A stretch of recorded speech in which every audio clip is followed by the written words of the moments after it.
Hi, I'm Ralph, and I'm based in New Jersey. I came into dialogue through a friend. Quickly, I came to realize that dialogue could help release me from the undeniable conditioning which has been governing my passage through life. And it is through dialogue that I can reach a more coherent freedom, which is governed instead by a progressively closer connection with the truth. So if truth is a pathless land, it need not be traveled alone. Dialogue allows me to join with others on this journey, which makes it more interesting, more effective, and more rewarding. It's kind of like going on a recurring group hike through unknown territory, but we do reference malleable maps that have been charted by David Bohm and Jiddu Krishnamurti. On this hike, I pack only a wish for unconstrained honesty of self, which I find has been accompanied by a sense of gratitude and humility. And it may very well be that I'm not capable of touching existential truth. I believe that such truth is ever present but obscured. Any attempt I make to try and touch it seems only to distort it. But I have found that through dialogue, I can experience that the truth can touch me, and it touches me in a way that, removes my traditional method of perception and creates a liberation within that is independent of both time and price. Hi, I'm Margot. I live in New Jersey in the United States, and I've been asked to share my experience with our dialogue group. I would say it has been transformative. We look together at how the mind works in all of us, and so everyone in the group gets to be kind of a mirror for me.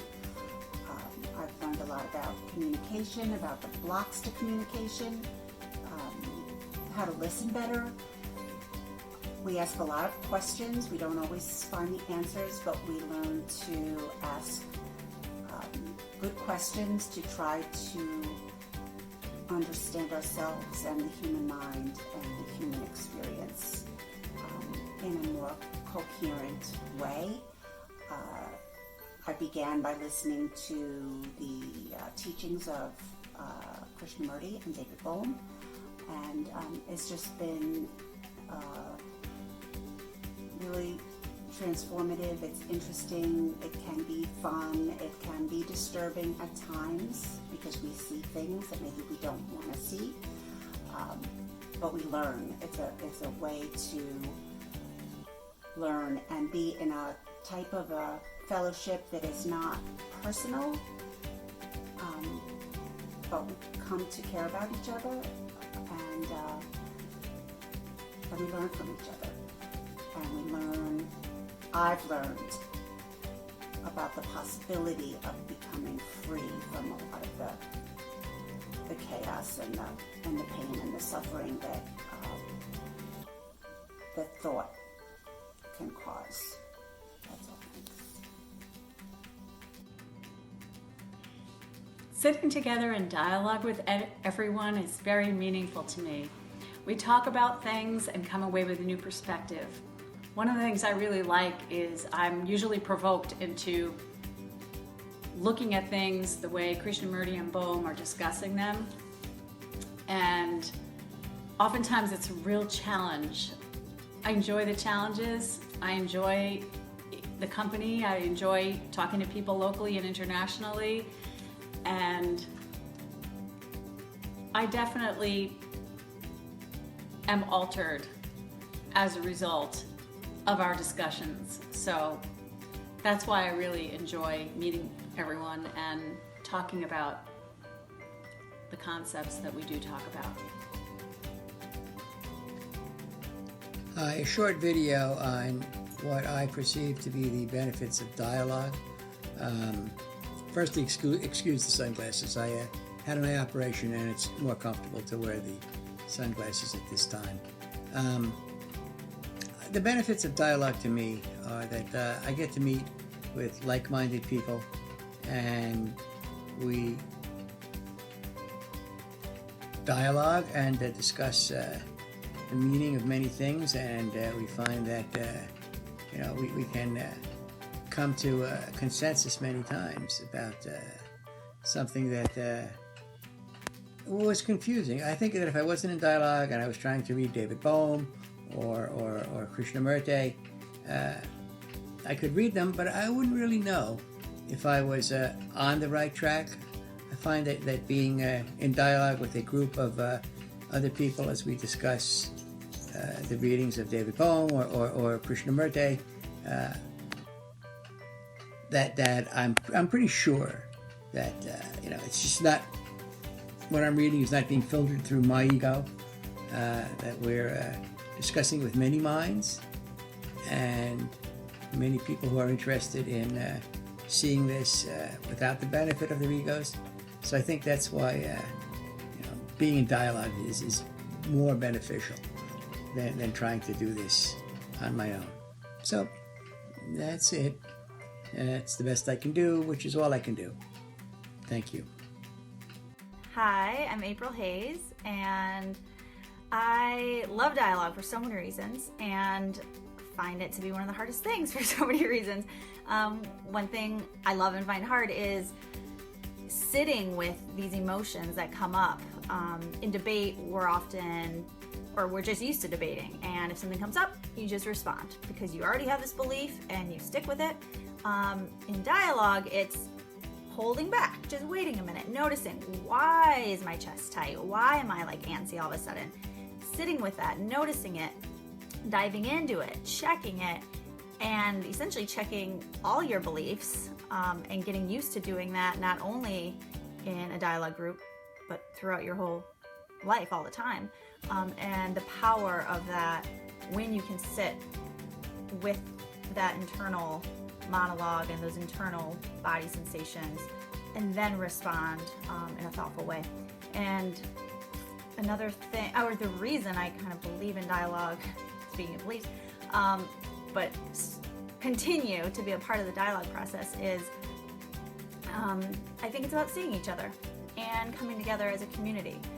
And so I can't picture another type of community or a group of people I'd want to be involved with than people who want to see each other in a compassionate way, listen to each other, really try to understand each other, and then through that coming to some shared meaning and just diving underneath this layer that we all kind of live in. Like let's check that. So doing that with people who care, I think, is very powerful. Hello everyone, my name is Jamin. About dialogue, my personal experience, like anything in the world, is that eventually all the windows are mirrors. So it's not about who is saying and what they are saying, but what we are hearing. Or maybe the other way around, what do I know? I just want to take a minute to describe what dialogue it means to me. I've been attending these meetings for several years now, and I have found that I can see myself and surroundings differently. Observing, hearing, and seeing all in a very different light. It is nice to hear the different points of view from all that attend. I enjoy discussing topics with the diverse group of people that we dialogue with. Everyone's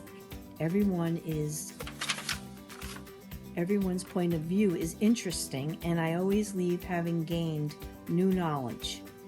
And I am grateful for this opportunity to do this.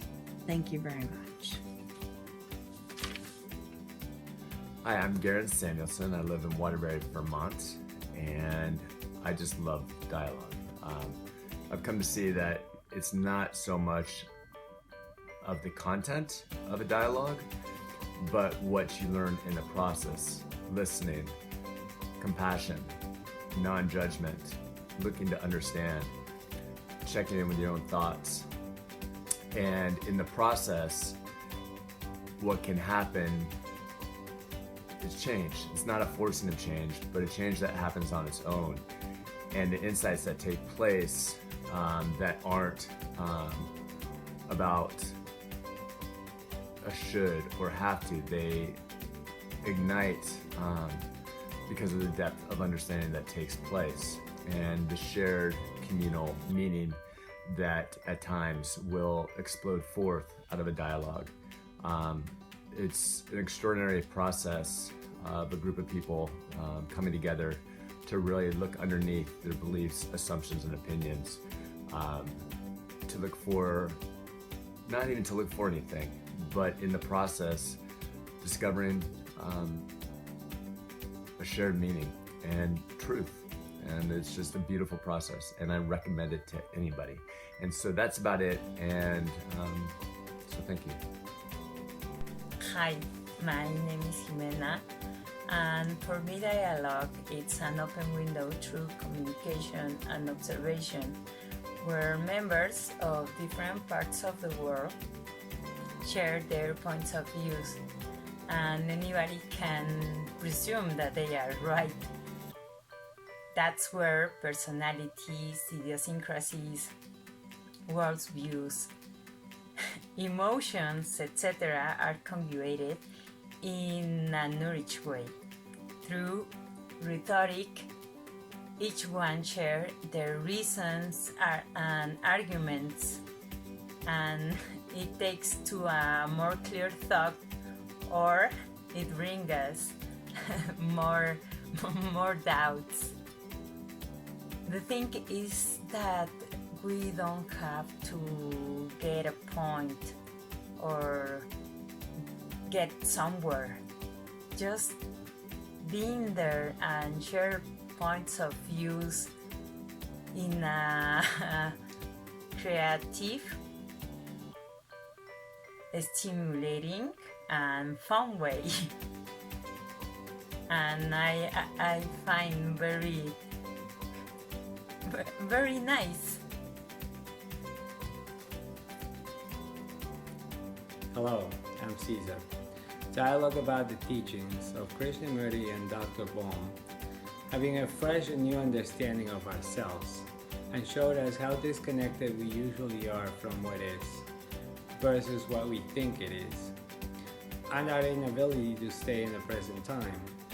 Engaging in dialogue has helped us realize how important it is to be present, to be free to experience life unobstructed. Thank you.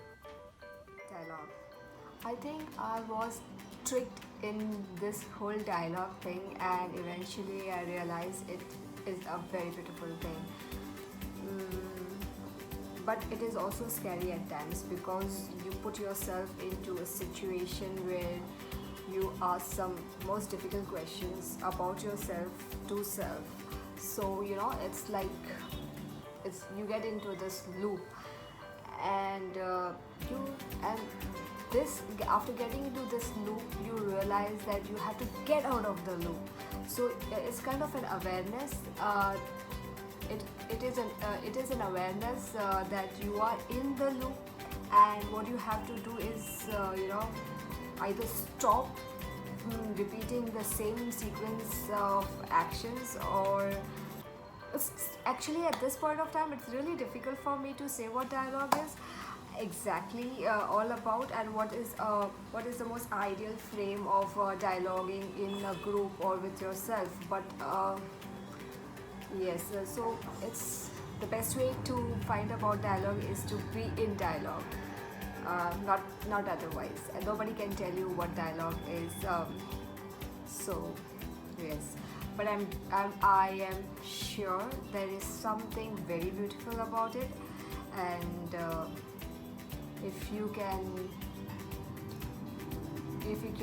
reach that point in your life where you feel the need of dialogue, you should definitely find some group, and that would be a great gift from yourself to yourself.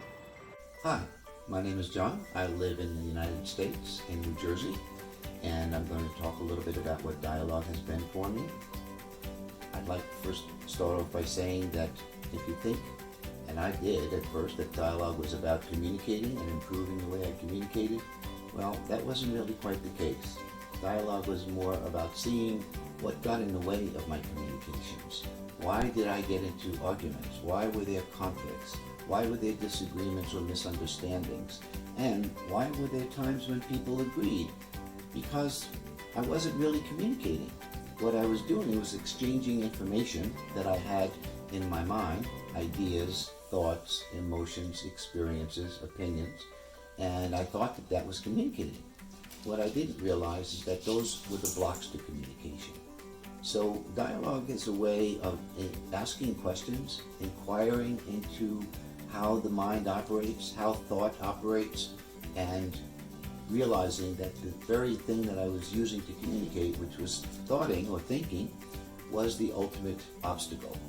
So it's really a challenge. It can be very disturbing, so expect to be disturbed, but disturbed in a way in which you don't run from the disturbance.